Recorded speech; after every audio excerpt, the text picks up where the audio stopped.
Yes, my friends, in this video, I'm going to review the iPhone 13 after more than 2 years since it first came out. I'm going to compare it against the Android alternative, against the most recent iPhone models, and I'm going to test every single one of its components to find out if it's still worth it right now in 2024. Oh, and before I start, I want to remind you that, at least for now, this phone has a very good price on Amazon. And since I assume a lot of you are interested in buying it, I left a direct link in the description, so at the end of the video, you can check it out. The first thing that caught my attention when I switched back to the iPhone 13 was its design, because on top of being very appealing, as it's usually the case with Apple products, it's also surprisingly similar to the most recent iPhone models. In fact, the only difference I found with the iPhone 15 is that the back glass panel has a glossy finish instead of a matte finish. That is it. In every other way, they are both identical. So if you were worried about the iPhone 13 looking outdated in 2024, you can relax. Most people are not even going to be able to distinguish if you have an iPhone 13, 14, or 15 unless they take a close look. The only bad thing I can say about it is that it comes with a Lightning connector instead of a USB-C connector. So you won't be able to use it with an external display or record video into an external drive or use any Android accessories, which are all things you can do with the newer phones. When it comes to the internal components, it comes with an A15 Bionic chip and 4 GB of RAM, which are specs you would expect from a mid to high-end phone in 2024, more or less. Something like a Galaxy S22 or a OnePlus 10. And it's funny because when this phone first came out, everybody was very surprised at how insanely powerful it was. The A15 processor was a huge leap forward as opposed to the A14,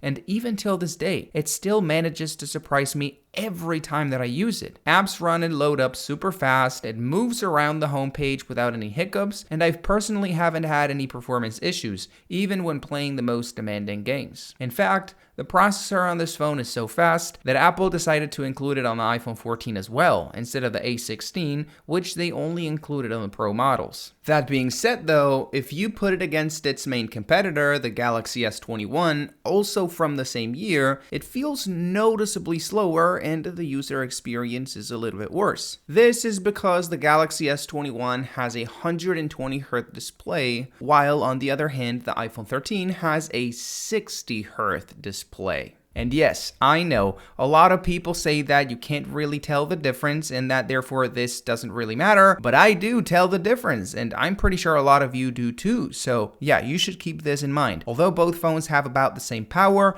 the iPhone is going to feel slower because of its display. As I said earlier, the iPhone only has 4 GB of RAM, which for many people is the main complaint or reason not to buy the phone, since, well, pretty much every other phone in the same price range has double, 8 GB of RAM. But I have to say that after trying it very intensively for the past couple of weeks, I can guarantee that this is not going to be a problem. This phone is capable of running multiple apps at the same time, and it has never slowed down because of a lack of memory. In fact, I would go as far as to say that the typical 4 GB of RAM on an iPhone is like 8 GB on Android claim is actually true. And well, you can trust me on that because, as you saw earlier, I've been comparing it to the Galaxy S21, which has 8 GB of RAM. When it comes to the battery, well, we could say it is one of the strong points on the iPhone 13. As you can see in the test, it gives us better results than the ones on the iPhone 11 and on the iPhone 12, which were already very good phones when it comes to battery capacity and durability. Obviously, I would not recommend this phone if what you want is a battery champ, because for that, the bigger phones with bigger batteries will always be a better buy. But for everybody else, as I said,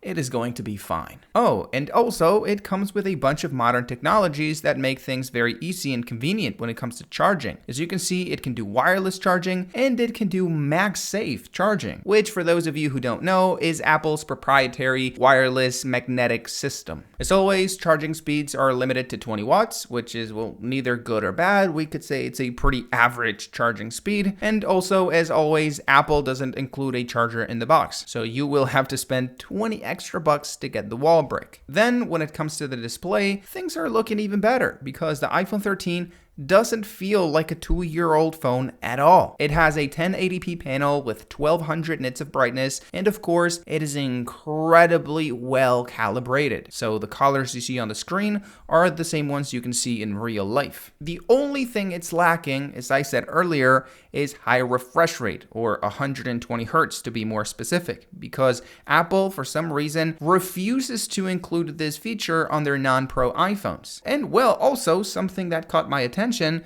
was the notch. Let's remember, this is 2024, the era of the dynamic island, and well, we have to admit that despite it not being revolutionary when it comes to functionality, the dynamic island does give phones a more futuristic and modern look. For new iPhone users, I advise you to be very careful with the front glass because despite it being very resistant to impacts and pocket drops, it is also a very soft glass, so it gets small stains with incredible ease. For reference, mine already had visible marks after only 1 week of very careful use. So I would highly recommend that immediately after you take it out of the box, you go get some tempered glass sheets on Amazon. They are like around $10 and don't really affect the look of the phone that much. And of course, we also have to talk about the most important component on this phone, the cameras, which, as you can see, judging by the quality of the video that I'm taking using the main camera, are very good. Are very, very, very good. As it's been the case for the past couple of years, we have 2 cameras on the back, a main camera with 12 megapixels and a slightly smaller ultra-wide camera with also 12 megapixels. As always, let's begin by talking about the main camera, which is incredibly good considering the age of the iPhone 13, mainly because it has a way bigger sensor than the one on the iPhone 12, which of course is going to give us more bokeh, more detail, more dynamic range, better colors, more light. It's going to make the iPhone 13 take way better photos than its predecessor. In fact, comparing it to the latest and greatest iPhone 15 Pro that I use as my personal phone, we can't really see any major differences when it comes to the quality of the photos, at least with normal lighting conditions. So yeah, for those of you who were maybe debating if you should buy an iPhone 13 because maybe